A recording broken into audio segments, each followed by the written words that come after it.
You might be able to hear it's an absolutely horrible day outside, but we've got a boot build to make, so let's get into this. On this episode, we're going to see a bit of this, a bit of this, probably should have worn gloves, and a bit of this. Ceramic, my arse. Now, I haven't done this in 20 years, and it was only once before, so this could go very well, or it could go horribly wrong, hence why I'm dressed terribly, because I don't want to ruin any good clothes. So let's have a look and see what we're up against. In the boot itself then, this is where we're going to be. So as we said before, the sub's going to live here. And the reason for using fiberglass for this is it maximizes all the space. If we were to do MDF, you kind of end up squared off quite a lot. And then the thickness of the material itself removes the internal volume. We're kind of at the limit with this focal sub of where we want to go and the size of the enclosure. So fiberglass it is. So while doing this, you need to be aware of a few things. And the major one is you don't want this thing glued into the car. You want to create a protective barrier to stop it soaking into the carpet, both ruining the carpet and gluing it to the car. The other thing you want to watch for is negative draft angle. Like, you don't want it wrapping around the seatbelt. You don't want it locking in behind panels. You want it like it'll just lift out of the way. So that's what we're going to try and achieve. So I've cut some cardboard. The likes of this will go in here. I'll tape this in, another one around that, and then we'll start our layers of masking tape and go from there.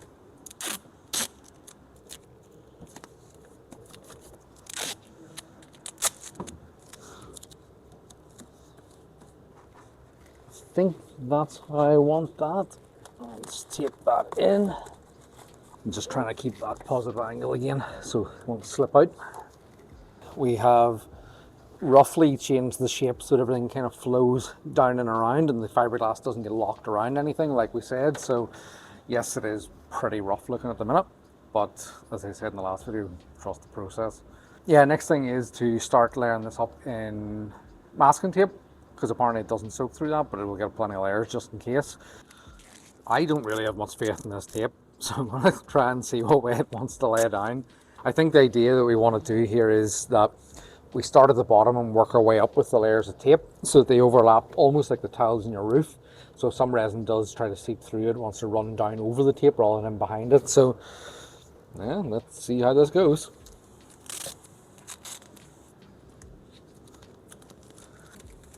I also really regret not buying 4-inch tape.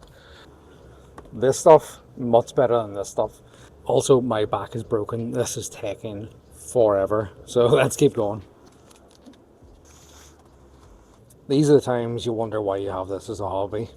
So that's one layer done. There's areas that have like 2 or 3 layers because of where it overlaps and things like that, but as you can see in the middle here, there's still only 1 layer. I'm tempted to put a layer of the silver duct tape across it and then a final layer of masking tape again, because I don't think it'll actually seep through this. And I think that should be enough, but here, let's see if we ruin the interior or not. Well, as is my luck, I almost got a full layer of duct tape down, but I don't think I have any more left. Let's see if I can find any more, but I might have to switch to parcel tape. And then another layer of masking tape. Maybe, maybe not. I'll have to Google that one. And it's time to fiberglass.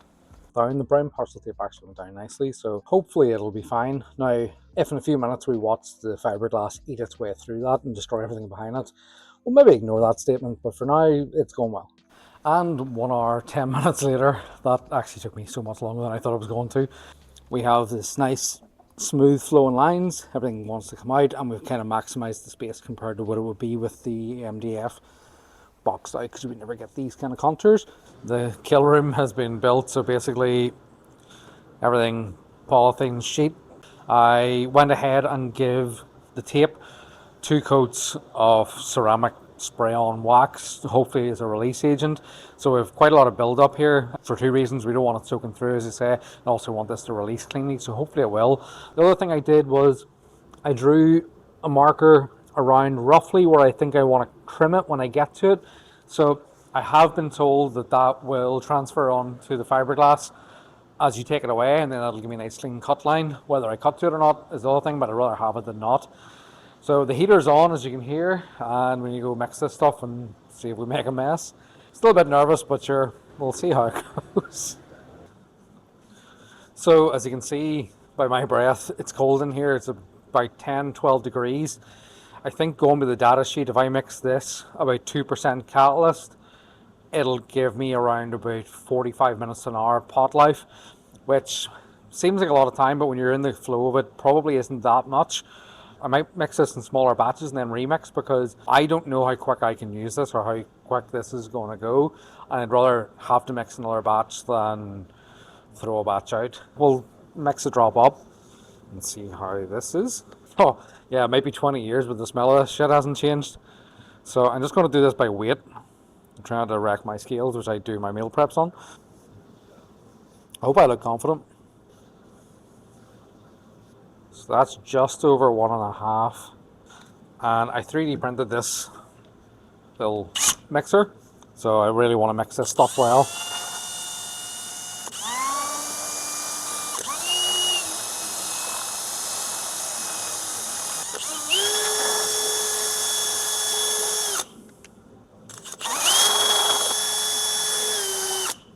Well, here it goes.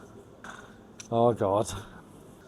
So with the forbidden milkshake mixed up, our little roller for rolling this in, got our short bristle brush for stippling it in, the evil candy floss.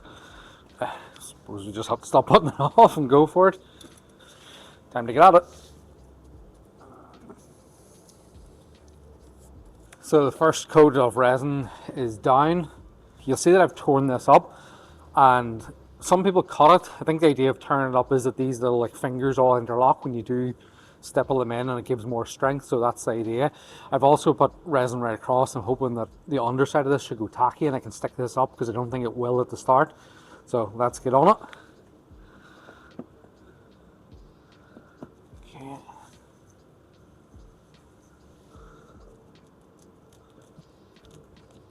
Ah, it actually does stick, that's good. So I think the fiberglass went better than the filming. Got one full layer on right across it. There's a few areas I think I have doubled up on layers. Not that it'll make any difference, the more the better, but at the same time it is hard to keep track of it because it all looks the same color once it's wetted out. So I'll show you what we have here. So you can see it looks like it hasn't soaked in places, but I think it's actually a reflection of the light here to my right. But yeah, it smells just as bad as it looks at the minute. My hands, and as you can see by what's left of the brush and stuff, look like a porcupine by the end of that. So we're starting to get a little bit annoying when you're touching things and everything's sticking to you. But I think I'll let this tack up. I'll give it a second layer tonight.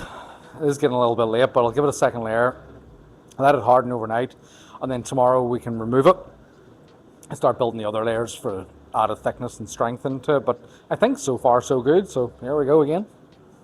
And just like that, with the movie magic of YouTube, we have the second layer of fiberglass on. What is a split second on YouTube was an hour for me, so let it tack up a little bit, go mix another batch and stick the second layer on. The first layer for that size of an area, as we can see here, right up in underneath too, I mixed 400 grams of resin and it was just enough. This time around I mixed 500 and it was fine. I used it all up, but it was more than enough to do a full layer, which was good. It is looking good. Tomorrow this should be rock hard. We'll get it popped out, provided it does pop out, but sure, we'll see how good that wax was and we'll go from there. Now I'm going to get a shower and go to bed and let this do its thing overnight. So it's been 20 hours from I laid up the last layer of fiberglass. So let's have a look and see if it has worked.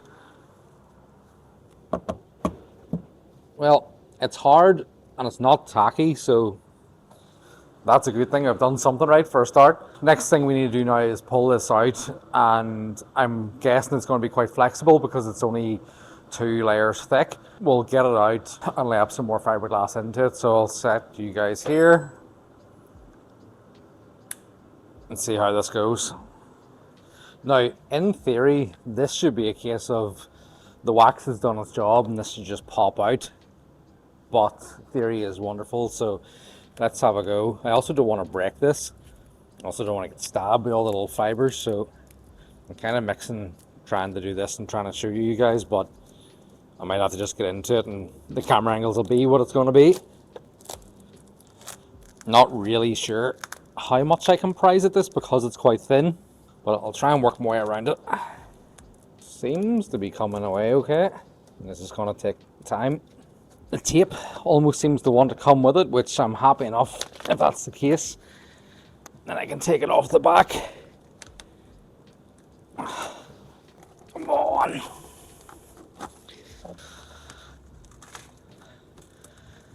Ooh, that's gummy behind there. I think that's the duct tape.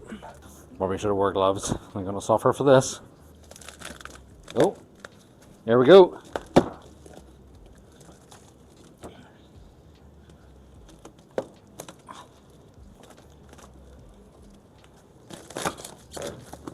Ooh.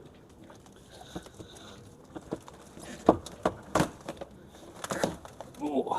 That is well stuck. That wax did not work.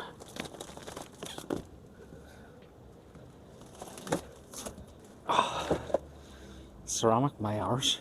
Yeah, it's like stuck to the actual masking tape layer, which is why the partial shelf support is coming with it. You're nearly there.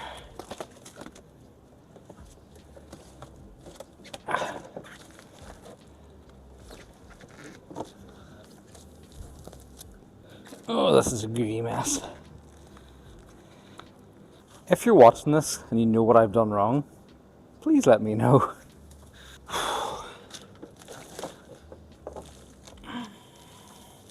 Oh, come on. Yes. It's probably on my finger.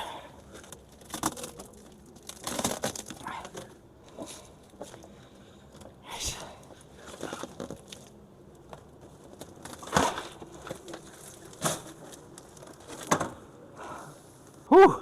Well, the parcel shelf remains undamaged, and so does the carpet. Let's strip this shit off the back of this. Whew. I think I'll just do this off camera and clean this up. Do you ever have one of those moments of regret? Not wearing the gloves is one of those for me. I didn't expect that to be as sticky as it was going to be. I did a little bit of digging, and from what I can see, the spray-on ceramic wax that I used on the back side of it has silicone in it, which can prohibit fiberglass resin from curing. So I think that's the issue. So now that it's off and wiped down, it will continue to cure. So this was the absolute pile of crap we pulled off the back of it. And here is, I won't say the finished result because it needs a lot more work, but you can see it's captured the detail and the shape very nicely. So this will be the front face, and then our sub sits in here. This will get trimmed, and a lot of it will get trimmed away, but now what I need to do is build up probably the guts of 3 or 4 layers on top of this to make it thicker, aim for about 6mm thickness, so I believe, and that should be stiff enough, and then we put the MDF front on it. The other good thing is no damage in here. Well, the carpet and the partial shelf support remain undamaged, like there's nothing damaged in the resin, everything is spotless, which is great. What did get damaged, I think, pulling it out was this little guy, which is the parcel shelf switch for the boot light, which I probably will want to retain. I did think about deleting it, and then I was like, no, that would actually be nice for turning off LEDs and things like that. I don't think there's any point in showing you guys the process of like putting on 4 more layers of fiberglass, so I'll do that off camera, and then once it's set up we'll move to the next stage. And we now have 4 or 5, if I remember right, layers on top of this. When I was going through this, as you'll see here in a second, I did find a few air bubbles, so I took the finger file, ground them out, and then filled them with fiberglass paste, and then put another 2 layers over the top. So you can see here anywhere there's green. Now it wasn't those sizes, they were like the size of your fingertip, but I just feathered it all out. So yeah, as you can see, like this thing is strong, like I cannot flex it. So that's a good sign. So the next thing, we just need to see how it looks in the car.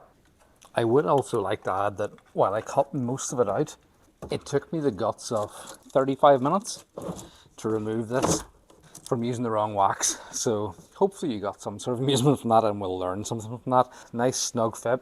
The next thing we need to do, we'll trim this nice and neat around here, give it some actual shape that works with the car. We'll put our baffle on the front that mounts our sub, and hopefully by that stage it'll start to look like a finished unit. There have been mistakes made in this episode. There have been some things done right. I'd say most of the things have been done right. We've made a few mistakes with that wax, so lesson learned there as always. And we'll see you in the next one, guys.